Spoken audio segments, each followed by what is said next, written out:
ठीक है, गौरव जी अपनी बात रखिएगा।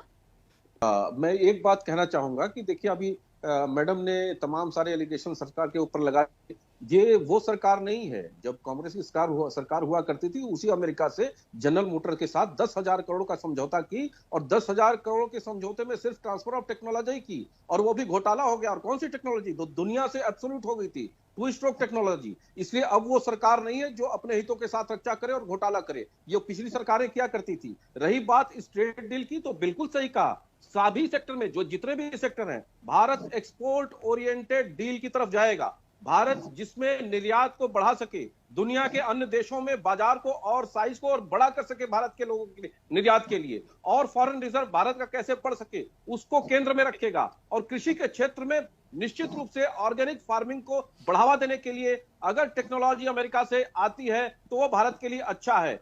ऑर्गेनिक प्रोडक्ट्स के लिए विदेशों में अगर मार्केट हमारी बढ़ती है, उसको फोकस करेगा भारत। लेकिन भारत के किसानों के हित में किसी भी प्रकार का कोई समझौता नहीं करेगा।